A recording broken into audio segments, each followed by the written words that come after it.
দেশের উত্তর ও পূর্ব উত্তরাঞ্চলে আবারও বাড়ছে বিভিন্ন নদ নদীর পানি। সিলেটের ফেঞ্চুগঞ্জে কুশিয়ারা নদীর পানি বিপদসীমার ৮২ সেন্টিমিটার উপর দিয়ে প্রবাহিত হচ্ছে। তবে সুরমা সহ বিভিন্ন নদীর পানি ২ থেকে ৩ সেন্টিমিটার বাড়লেও এখনও বিপদসীমার নিচ দিয়ে প্রবাহিত হচ্ছে। সুনামগঞ্জে সুরমা নদীর পানি গেল দুদিনে ১৫ সেন্টিমিটার বেড়ে বিপদসীমার ৫৭ সেন্টিমিটার নিচ দিয়ে প্রবাহিত হচ্ছে। আগে থেকে ডুবে থাকা নিচু এলাকার অনেকেই বাড়ি ফিরতে পারছেন না। জেলার পানি উন্নয়ন বোর্ড জানায়, সুনামগঞ্জে আগামী কয়েকদিন মাঝারি ও ভারী বৃষ্টির সম্ভাবনা রয়েছে, তাই স্বল্পমেয়াদী বন্যা সৃষ্টি হতে পারে। এদিকে মৌলভীবাজারের নিম্নাঞ্চলে বন্যা জলাবদ্ধতায় রূপ নিয়েছে। জেলার জুড়ি, বড়লেখা ও কুলাউড়ায় এখনও পানিবন্দী প্রায় ২.৫ লাখ মানুষ। এদিকে কুড়িগ্রামেও বাড়ছে তিস্তা নদীর পানি, তবে এখনও বন্যা পরিস্থিতির সৃষ্টি হয়নি। এখন পানি ভাঙ্গিয়া পানি তুলে দিয়া খুব কষ্ট ভোগ করিয়া যাই আর এই রাস্তা।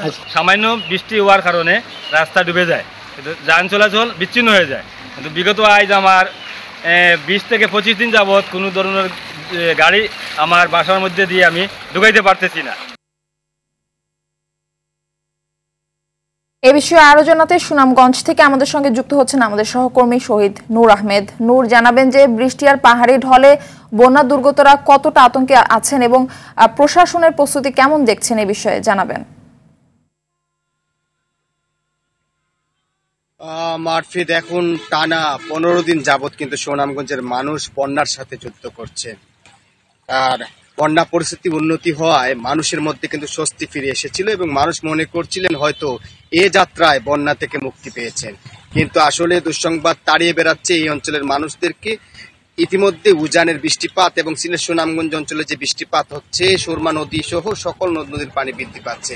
এতে আসলে মানুষের মধ্যে নতুন করে বন্যার আতঙ্ক তৈরি হয়েছে। আমি যদি আপনাকে জানাই, সুনামগঞ্জের ইতিমধ্যেই যে তাহেরপুর এবং বিশম্বরপুর সড়ক, সেটি যান চলাচল বিচ্ছিন্ন হয়েছে, কেননা প্রায় এই সড়কের একটি জায়গাতে দীর্ঘ জায়গাতে পানি উঠে যাওয়ায় মানুষের মধ্যে দুর্ভোগ চলছে। আমি যদি আপনাকে জানাই যে যেটা বলছেন, আসলে প্রশাসন থেকে বলা হচ্ছে যে তারা আসলে এখনো দ্বিতীয় দফায় বন্যার প্রস্তুতি তারা নিচ্ছেন।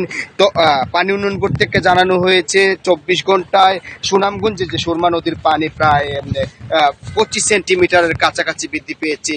উজানে বৃষ্টিপাত অব্যাহত থাকবে আগামী ৬ জুলাই পর্যন্ত। এভাবে যদি বন্যা উজানে বৃষ্টিপাত অব্যাহত থাকে, তাহলে সুনামগঞ্জে সুরমা সহ সকল নদ নদীর পানি বৃদ্ধি পেয়ে কিন্তু বন্যা পরিস্থিতির অবনতি হতে পারে। এবং তিনি পানি উন্নয়ন বোর্ডের নির্বাহী প্রকৌশলী মামুন হাওলাদার বলেছেন, সুনামগঞ্জে স্বল্প মেয়াদী বন্যা হতে পারে বলে শঙ্কা করছেন। যেটি আতঙ্কের বিষয় হচ্ছে, ইতিমধ্যেই মানুষ ক্ষয়ক্ষতির মধ্যে আছেন। মানুষ গড়ে গিয়েছেন মাত্র, তারা আবারও গড়ে অবস্থান করছেন। এর মধ্যেই আবার বন্যা পূর্বাভাস এবং মানুষের মধ্যে আতঙ্ক বিরাজ করছে। আবারও তাদেরকে আশ্রয় কেন্দ্রে যেতে হবে কিনা সেটি নিয়ে আসলে মহা দুশ্চিন্তার মধ্যে রয়েছেন। ক্ষয়ক্ষতি এখনো নিরূপণ হয়নি, এখনো মানুষ আসলে ঘুরে দাঁড়াতে পারেনি, তার মধ্যেই আবারও শঙ্কা, আবারও উদ্বেগ। তো এই ছিল সুনামগঞ্জের বন্যা পরিস্থিতি এবং পানি বৃদ্ধির সর্বশেষ খবরাখবর। মারফি। নূর, আপনাকে ধন্যবাদ।